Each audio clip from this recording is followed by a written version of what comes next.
Let's go, let's go, let's go. Wake up, gentlemen. It's late. It's 3 a.m. in the morning. All right, listen up. You will follow Doc, myself, and the other coaches. We're going to take a little run through the woods. If you get lost along the way, don't bother coming back to camp. Just hitchhike your hind parts on home. Any questions? Coach, it's a high school football team. We're not the Marines here. Let's go. Let's go.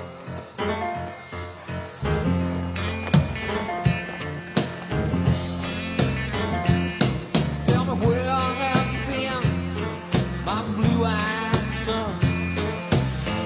Where have you been, my star-lit young one? I'm stumbled up on the side of the Well-City Mountain. I walked and I crawled over 6 crooked highways. But it's hard. It's hard. No. Come on, baby. Can't take no risk. Can't take no risk. Gonna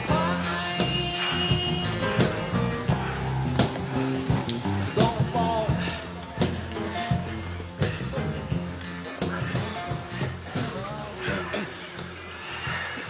Anybody know what this place is? This is Gettysburg. This is where they fought the Battle of Gettysburg. 50,000 men died right here on this field, fighting the same fight that we're still fighting amongst ourselves today. This green field right here, painted red, bubbling with the blood of young boys, smoke and hot lead pouring right through their bodies. Listen to their souls, man. I killed my brother with malice in my heart. Hatred destroyed my family. You listen. You take a lesson from the dead. If we don't come together right now on this hollow ground, we too will be destroyed. Just like they were. I don't care if you like each other or not, but you will respect each other. And maybe, I don't know, maybe we'll learn to play this game like men. Welcome back, family, to another episode of The Hood Politic. I am The Hood Politic, and as always, your girl goes by the name Desiree to my family and friends. And like I always tell you guys, if you are listening and tuning into this right now, you are family. So family, the clip to open the show is really one that needs no introduction to my sports familia. But, you know, if you're a family member that happens to not really care about sports, or, you know, if you just want a refresher, you know, humor me anyway. But that clip is one of the best scenes of all time from a sports film, at least in my opinion. And that film, that clip that I am referencing would be Coach Boone, played by the great Denzel Washington, in the clip of Remember the Titans, or in the film Remember the Titans. But guys, in the clip to open the show, Coach Boone, like I said, played by the great Denzel Washington, he is tasked with leading a newly desegregated public high school in the state of Virginia. So in the clip, the young men are pretty much at odds. And Coach realizes he has to do something to bring his team together.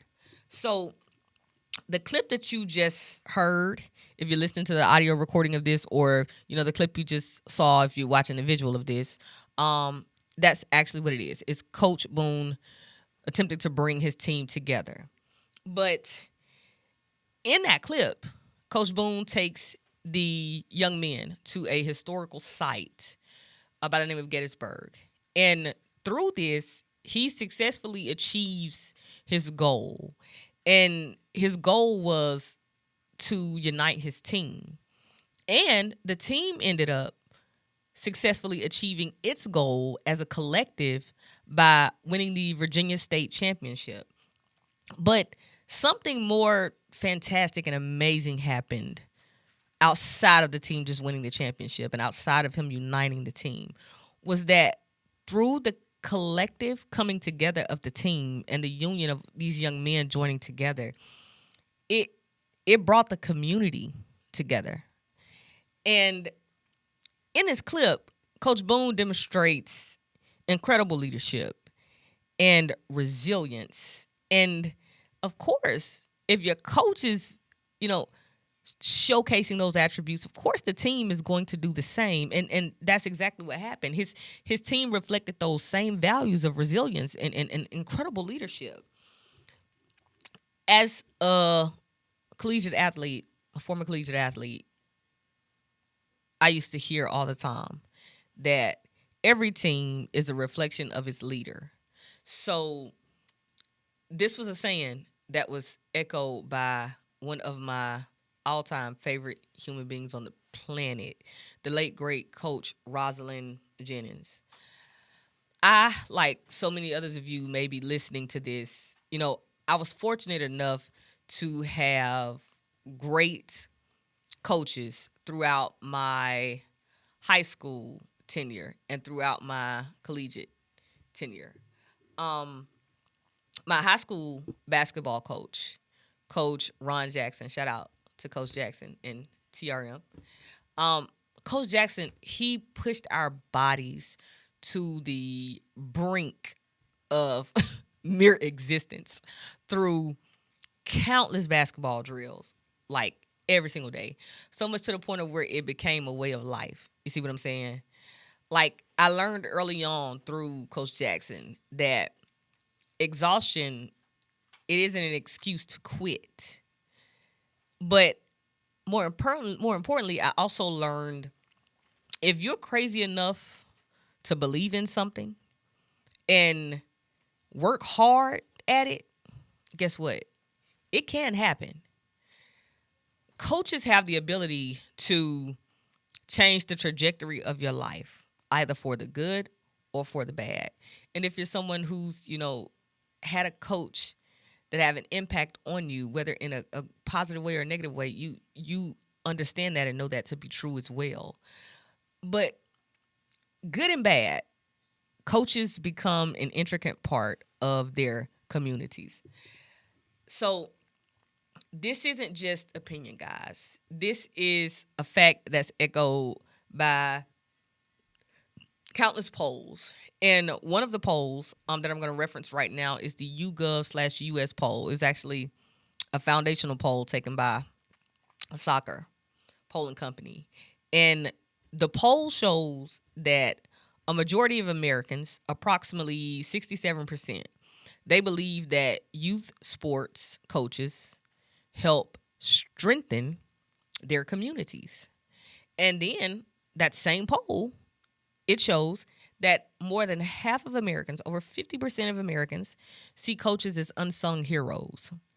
Now, these sentiments hold steady across all demographics. When I say all demographics, I mean we're including gender, race, and political affiliation. Why does this matter, family? This matters because it establishes a broad base of public trust and respect. Trust and respect that translate well to political credibility. And I often say coaching isn't career. It isn't a career. Coaching is a ministry. And great coaches, they cultivate leadership through, like I said, whether it be drills, whether it be one-on-one sessions, whether it be one-on-one time, but coaches cultivate leadership traits.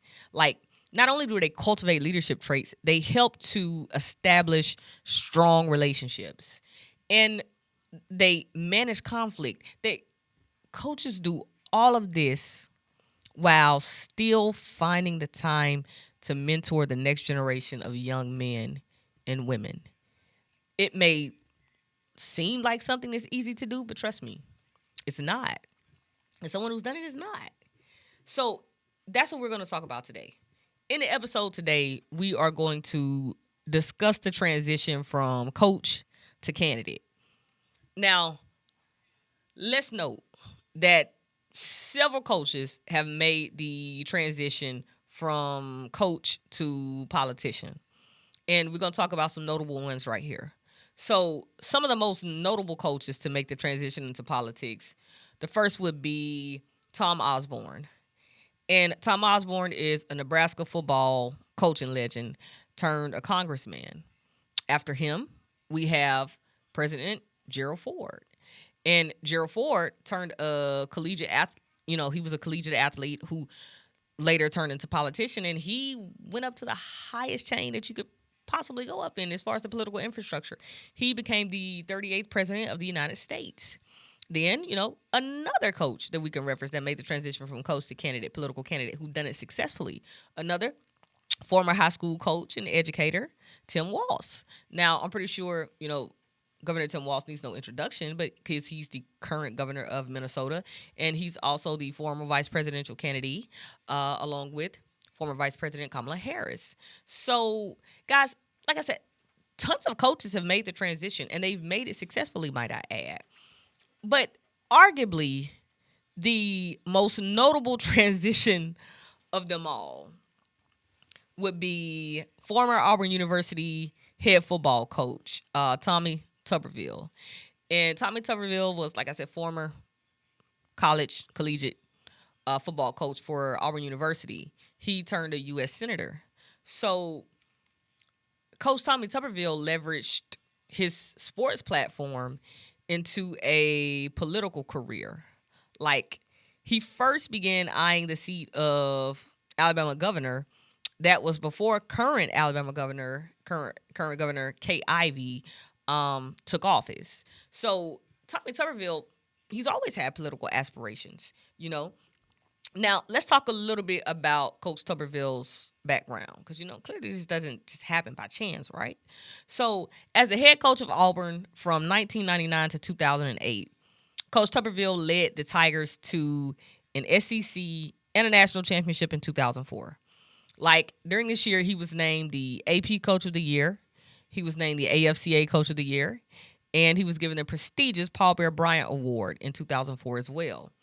So, I know for a lot of my family that's listening right now, like I said, not really big on sports, you're probably thinking and so what? But allow me to provide some more context, okay? Now, for anyone who's ever lived or spent a significant amount of time in the state of Alabama, especially for my familiar, if you're in Alabama, I want you guys to, most definitely tap into this, engage with the comments. Let me know if you agree. But for anyone that's lived in Alabama or spent a significant amount of time in the state, you know one thing for sure. In the state of Alabama, football is God. The entire state lives for War Eagle or Roll Tide Roll. Argue with your mama. This is a fact, right? So, in the state of Alabama, the Iron Bowl is like the premier event. It's the who's who. Everyone is there. So, it's not even just the Iron Bowl, really. It's the football season in general. It doesn't matter if it's pee-wee, if it's middle school, if it's high school, especially if it's college football. But football rules in that state. So for someone like Tuberville, a coach that amassed a ton of success at one of the state's premier institutions, for some people, the premier institution of the state, the red carpet gets rolled out for you, So consider this. If you're living in a state like Alabama, where like we just said, football is God, and it's either War Eagle or Roll Tide Roll, imagine the only coach in the history of Auburn University to beat in-state rival Alabama 6 consecutive times. Yeah, family. 6 consecutive times, right? So that didn't mean he won one year, then the next 2 years he lost. No, it means for 6 years in a row, his football team spanked the number one rival of the university. Okay. Believe it or not, throughout this time, throughout his run at Auburn University, people were naming their kids after Coach Tommy Tuberville. No lie, people. And again, to provide a little bit more context for you, family, Auburn University, they don't care if there's 13 games on their football schedule and they lose 12. As long as that one game that they win is against Alabama, guess what? To them, that's a pretty good season. And if you attend Auburn University, or if you're an Auburn University fan or an Alabama fan, you guys know what I'm saying is facts. That's a fact. Well, at least for Auburn it is. But fans across the state of Alabama, of course, they remembered that success. And that bode well for Senator Tommy Tuberville when he announced his run for Alabama Senate in 2020. So I want you guys to check out this clip from the coach turned senator where he's discussing leadership. Check it out. If you're going to be a leader, you got to show everybody else you'll do what you're asking your teammates to do. Leaders as coaches, you know, they come and go. The player's the one that actually turn the team into a confident and well-functioning football team. So your leadership has to be strong. It has to be unique, but it has to be true. And so leadership has to be done by example, by your leaders on the team. Guys that work hard, stay late, come early, all those things. So not as profound as the Gettysburg speech, right? But you get the point. Coach understood that it didn't matter whether or not he understood foreign policy. He just needed to understand the audience. And guess what? He most definitely understood his base. So the audience, his base, he knew that they are the ones who decide the elections. And when you're coming into a run for Senate with no political experience anyways, but your name ID begins as national championship winning football coach of Auburn University, the audience is going to take notice.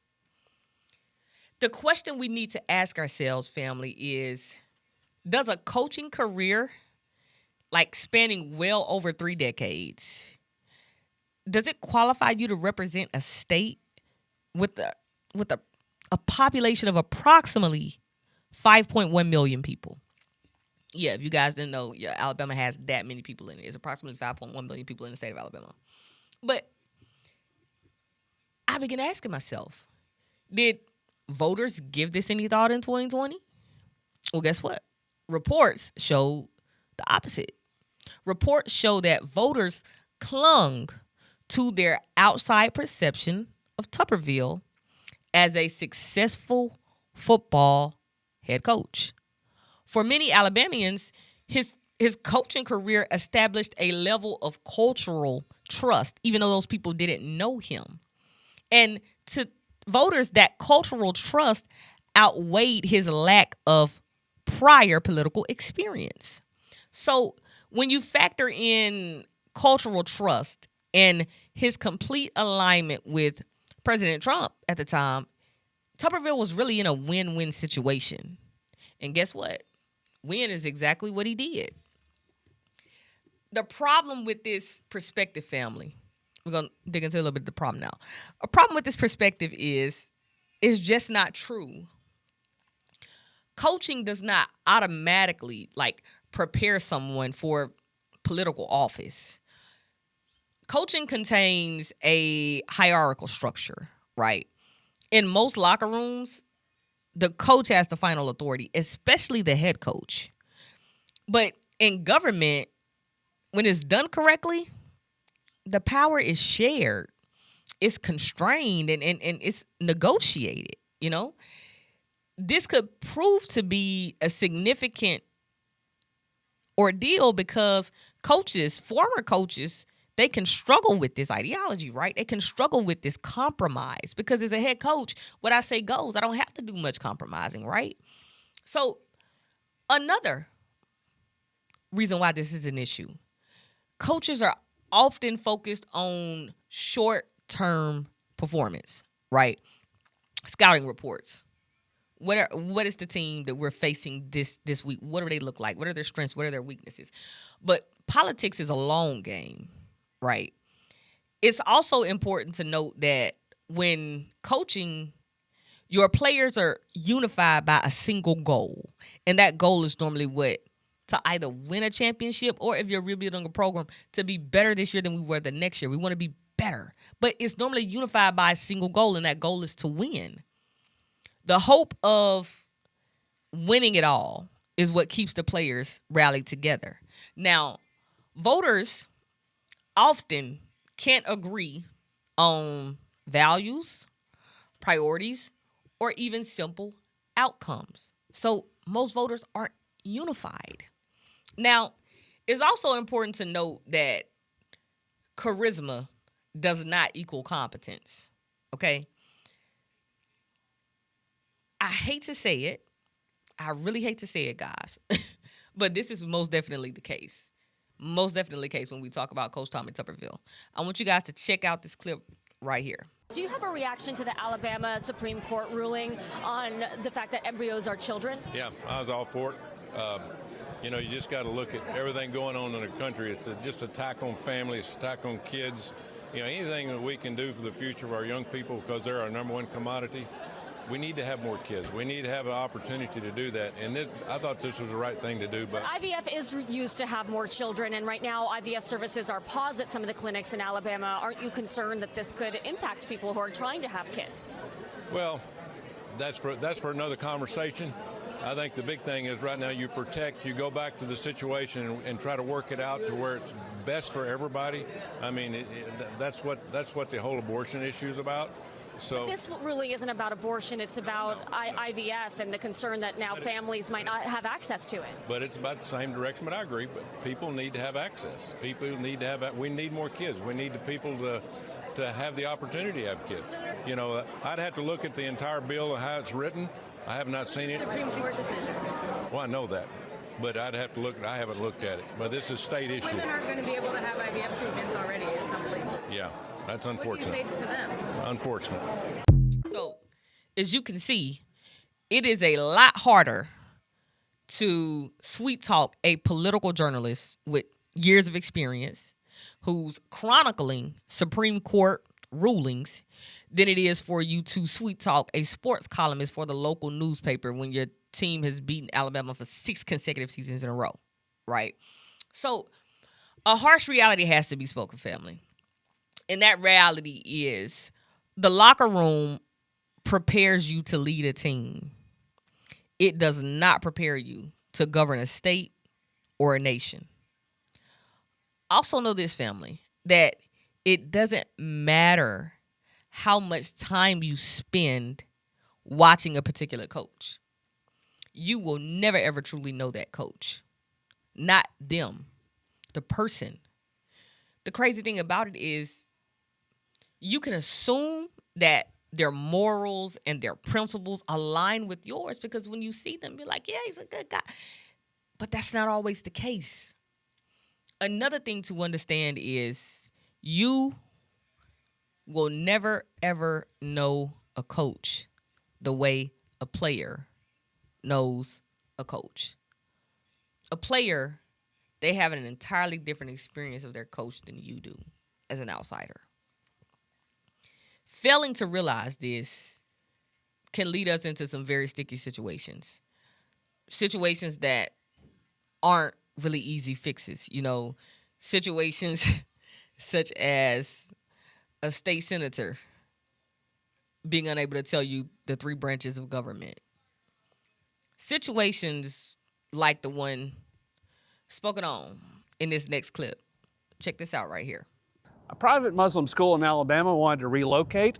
Senator Tommy Tuberville had some so-called thoughts about that, and now They don't belong here. Let's pack them up and send them home. we got to do this again. The Islamic Academy of Alabama is a small private Muslim school in the Birmingham suburb of Homewood. It wanted to move to a bigger site in nearby Hoover, currently zoned for an office park. The locals there did not exactly welcome them with open arms. The Hoover Zoning Board rejected it, citing traffic concerns. Tuberville went on InfoWars to say the quiet part out loud. And Islam is not a religion. It's a cult. Tuberville has a fixation on immigrants, particularly Muslims. We lost New York. It will be completely Muslim in 3 or 4 years. He also wants to kick immigrant kids out of American universities. You don't come at all. We're not educating you. Go somewhere else. And now on InfoWars, he says that those woke universities are working with the Muslims to overtake the rest of America, including Alabama. We're going to protect the people of Alabama. We're going to protect our Constitution. We're going to protect our state. We're going to protect our country. Constitution. Huh. This is the memorial to George Mason, the forgotten founding father. He stubbornly refused to sign the Constitution unless it had this, the Bill of Rights, memorialized here on the side of my coffee mug. And this is Tuberville with his hand on a Bible, swearing to uphold that Constitution, and he hasn't read either one of those things. He already showed us he doesn't know the 3 branches of government, and now it seems that he doesn't know what the First Amendment is either. When Tuberville talks about the Constitution, he's not talking about this. He's talking about something he's made up in his own head. When he talks about liberty, he means his liberty to oppress other people. That's not how the Constitution works. The free exercise of religion means the free exercise of religion. And they're just going to spread throughout the country. We better wake up and smell the roses. No, sir.